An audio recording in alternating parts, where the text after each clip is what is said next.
જિલ્લા disaster authority અને Surat airport ઓથોરિટીના સંયુક્ત ઉપક્રમે સુરત એરપોર્ટ ખાતે સવારે એન્ટી હાઇજેકિંગ મોક ડ્રીલ યોજાઈ હતી।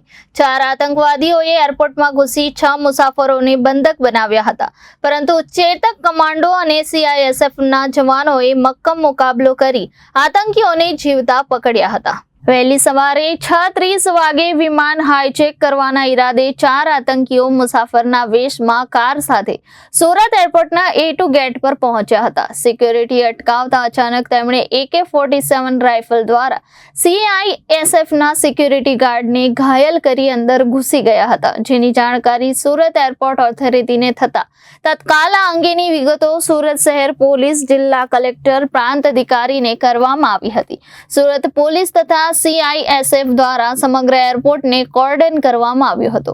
પ્રાંત અધિકારી અને નાયબ કલેક્ટર શ્રી વિજય ભંડારીએ તત્કાલ એરપોર્ટ આવી કંટ્રોલ રૂમમાંથી આતંકીઓ સાથે વાતચીત કરી હતી। આતંકીઓને મુક્ત કરવાની એક હેલિકોપ્ટર તેમજ ₹200 કરોડની ડિમાન્ડ હતી।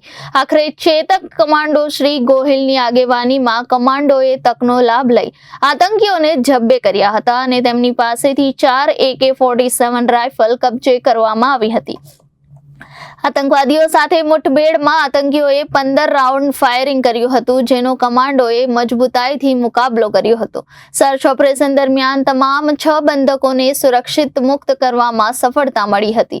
કોઈ જાનહાનિ વિના ઓપરેશન સફળતાપૂર્વક પાર પાડવામાં આવ્યું હતું। મોક ડ્રીલ દરમિયાન જિલ્લા વહીવટીતંત્ર, સિટી પોલીસ દ્વારા એરપોર્ટથી સિવિલ સુધી ગ્રીન કોરિડોર, એરપોર્ટની ફરતે પૂરતો પોલીસ બંદોબસ્ત, એરપોર્ટ પાસે ટ્રાફિક મેનેજમેન્ટ સરળતાથી કરીને મોક ડ્રીલને સફળ બનાવી હતી। મોક ડ્રીલમાં SOGના DCP Shri Rajdeepsinh Nakum, crime DCP Shri BP Rojiya, zone 6ના DCP શ્રી RT પરમાર, મામલતદાર શ્રી પંકજ મોદી, CISFના deputy commandant Ashish Rawat, Surat airport general manager Chandrakant Sankusle, fire અને સિટી પોલીસ અને રાજ્યના સંબંધિત ઓથોરિટીના અધિકારીઓ ઉપસ્થિત રહ્યા હતા।